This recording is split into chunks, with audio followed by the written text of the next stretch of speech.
Bienvenidos a Milenio Mercados en Perspectiva, aquí como todas las semanas con el licenciado Jorge Gordillo, director de Estudios Económicos de Cibanco, y su servidor Manuel Somoza, para platicar con ustedes de temas económico-financieros en México y en el mundo. Y como lo ofrecimos la semana pasada, en esta ocasión quisiéramos hacer un análisis un poquito más a fondo de la economía mexicana y el crecimiento que estamos esperando.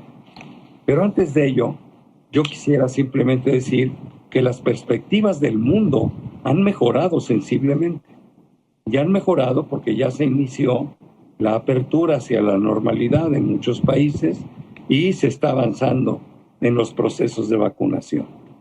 De esta manera tenemos que la proyección de crecimiento para China, por ejemplo, es del 8%, para la India del 12%, en Estados Unidos, que es la economía más importante del mundo, y creo que esto es algo que tiene efecto global, ya se incrementó la perspectiva del 4.6 al 6.5%.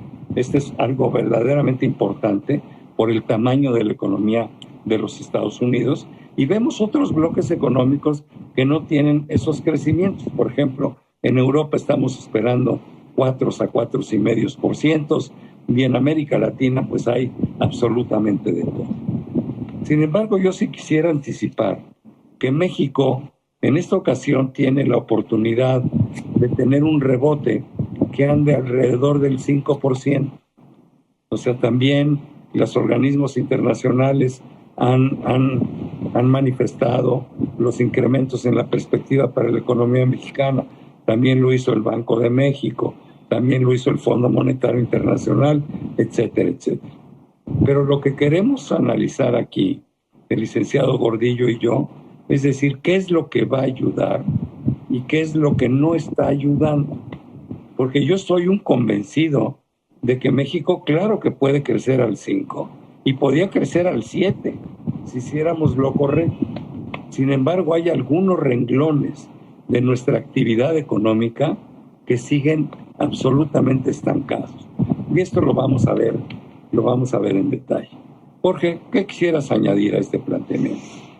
Gracias, Manuel. Saludos a todos. Efectivamente, antes de desglosar un poco cómo vemos el crecimiento en México, es muy importante señalar que este crecimiento está muy influenciado por las mejoras, todo lo que ha hecho Estados Unidos para recuperarse rápidamente de la pandemia. Sus estímulos fiscales tan impresionantes, este último de 1.9 billones de dólares, y sus estímulos monetarios, su proceso de vacunación, el hecho de que ya para finales de mayo ya vayan a contar con 200 millones de personas ya con dosis dadas de vacunas, pues le da mucha mejor percepción. Y en Estados Unidos la economía va a cerrar el tercer trimestre con niveles mejores a los que tenía previos a la pandemia. Eso es una muy buena noticia para nosotros.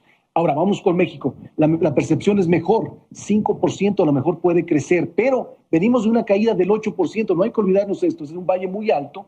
Normalmente una recuperación en B significaría que deberíamos de crecer más del 8% en este año, y esto no se va a ver. O sea, vamos a tener un rebote, pero nos va a faltar unos componentes que todavía no, como dices, todavía no se perciben para garantizar que nos volvemos a enrolar en el carril que teníamos previo a la pandemia. Y en específico, si quieres nos vamos al detalle o quisieras... Sí, te propongo eso, ver qué nos afectó negativamente el año pasado y cómo pensamos que se comporte este año, ¿no? Empezando por el consumo privado, que es lo que más aporta al PIB, ¿no? Sí, efectivamente. El año pasado el consumo privado registró una caída de más del 10%, es el que más nos afectó, pero vimos a la inversión en general cayendo más del 15%, las exportaciones cercanas al 10% de caída, las importaciones cercanas al 15%, todo cayó en general de la demanda por parte que definen al PIB. Esto provocó la caída del 8.3%. Ahora, normalmente esto quisiéramos verlo rebotar de manera fuerte este año, y esperamos un rebote fuerte en las exportaciones muy encabezadas por Estados Unidos, que posiblemente crezcan arriba del 15%, pero las importaciones creemos que les va a faltar fuerza como porque el mercado interno viene atrasado y viene muy dependiente de nuestro proceso de vacunación, que también está atrasado, y a lo mejor esta nomás crezca cercano al 10%. La formación bruta de capital, que es la que nos va a garantizar que constantemente vamos a enrolarnos en un crecimiento, esa todavía esperamos caídas marginales, pero todavía caídas después del valle que hemos tenido. Un dato muy importante para decirles, previo a la pandemia, la inversión fija bruta o la inversión privada y pública representaba el 22% del PIB. Para finales del 2020 está en el 18% del PIB. La inversión privada ya está en 15% del PIB. Nos tardamos casi 10 años en subir 2 puntos del porcentaje del PIB, era nuestra aspiración, creemos que tenemos que llegar al 25, hoy estamos en el 18, y si no cambian las condiciones de confianza, esto no va a revertir estas condiciones de crecimiento. Y por último, decir que lo que más le ayudaría a la economía mexicana para rebotar rápidamente y salir de este tema pre-pandemia es el consumo, y el consumo creemos que sí va a tener un rebote, va a crecer, pero va a crecer abajo del 5%. Entonces, en conclusión, va a ser el sector externo, el sector manufacturero, el sector industrial, quien nos empuje más en este proceso de recuperación. Te voy a decir cuál es mi enorme preocupación. Evidentemente, la pandemia hizo horribles estragos, pero este menos 8.3 del año pasado no es nada más producto de la pandemia. Es que venimos arrastrando una recesión que se inició en el 2019 y se inició por el estancamiento de la inversión privada, tanto nacional como extranjera. En el 2021, en el año actual, lo que no me gusta es que no vamos a ver un repunte de la inversión privada. La vamos a seguir viendo estancada. Entonces, se va a ir la pandemia. Vamos a terminar con ese tema, pero vamos a seguir anclados en la mediocridad, porque el crecimiento para el 2022 y 2023, si no estimulamos la inversión privada, nacional y extranjera, van a ser crecimientos muy pequeños, quizá por debajo del 2%. Vamos a estar peor que lo que estábamos antes. Y entonces nos va a tomar hasta el 2024 estar como estábamos a diciembre del 2018. Y esto es muy, muy peligroso en un país de 130 millones de habitantes, en los cuales el 47% vive en algún grado de pobreza. Es fundamental el que se incremente la inversión privada. Ahora, esto no sucede por arte de magia. Lo que se necesita es que el gobierno ponga las condiciones para hacer atractiva la inversión privada nacional y también extranjera. Oye, ya nos sacaron de la lista de los 25 países favoritos para invertir en ellos. ¿Por qué? Porque no hemos tratado bien al inversionista extranjero. No lo tratamos bien cuando corrimos a Constellation con su planta de cerveza en Mexicali. No lo tratamos bien cuando estamos tratando de darle vuelta para atrás a una reforma eléctrica donde recibió un montón de millones de dólares en inversión extranjera para energías limpias. Bueno, pues no lo estamos tratando bien. Estamos cambiando las reglas del juego. Y la inversión nacional, pues también está estancada porque vive en una eterna confrontación entre el sector público y el privado. Entonces la gente no está dispuesta a invertir. Además de que, independientemente de los temas económicos y políticas públicas económicas, enfrentamos un tema de inseguridad brutal que también afecta los niveles de inversión extranjera. En fin, son un montón de cosas, Jorge. No sé cómo lo veas.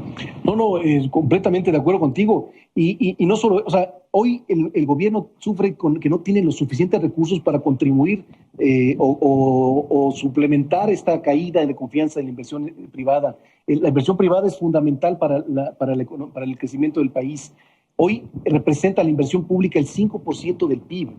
Y si además se percibe que no es productiva, o sea, que es caprichosa, peor, no le ayuda. Entonces, bueno, si eso lo quieres destinar a temas un poco más de un otro tipo de política económica, por lo menos genera los incentivos o genera la confianza suficiente para que sea el sector privado quien recobre esta importancia que necesita el país para crecer a niveles como siempre, como hace 20 años hemos aspirado, arriba del 3%, porque no solamente, como dices, hay mucha pobreza, sino además los jóvenes cada año se incorporan al sector trabajo, entre 2.5 millones de jóvenes entran a querer trabajar, y si no hay oportunidades, siguen los rezagos y siguen el subdesempleo y la violencia, ¿no?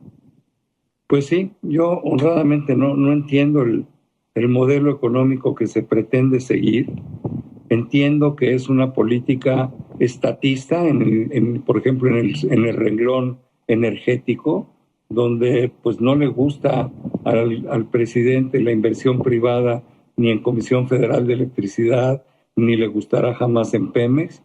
Digo, lo entiendo, no es que me guste a mí, porque me parece que deberíamos de abrirnos en lugar de cerrarnos, y deberíamos de ver hacia adelante en lugar de ver hacia atrás. Pero bueno, sin embargo, ¿por qué eso se hace extensivo a todas las ramas de actividad económica? No lo entiendo. Tenemos grandes oportunidades en transporte, en comunicaciones, en otro tipo de inversiones industriales, pero la verdad es que se ve un confrontamiento constante entre el sector público y el sector privado. ¿Cuántos abrazos se han dado en Palacio Nacional los empresarios y el presidente, y no vemos que esté pasando nada de los famosos arreglos que se hacen ahí, ¿no? ¿Dónde están los grandes programas de infraestructura? Perdón, no los veo, no veo nada. Veo a la inversión privada totalmente estancada. Efectivamente, y es preocupante, sobre todo por que se nos van a ir generaciones, se nos van a ir oportunidades, y nos vamos a ir retrasando con respecto a muchos otros países. Esta oportunidad que tenemos de TEMEC, de desarrollar clústeres, de desarrollar proveeduría, se nos va a ir, y China nos va a volver a tomar el mandado si dejamos pasar el tiempo. Pues mira, se nos acabó el tiempo nuevamente. Yo quiero darte las gracias, creo que hiciste un muy buen análisis, desnudando las cifras para ver por dónde va a venir el crecimiento, pero sobre todo le quiero dar gracias a ustedes que están aquí con nosotros semana a semana en Milenio Mercados en Perspectiva. Muchísimas gracias. Nos veremos la próxima semana. Hasta la próxima semana.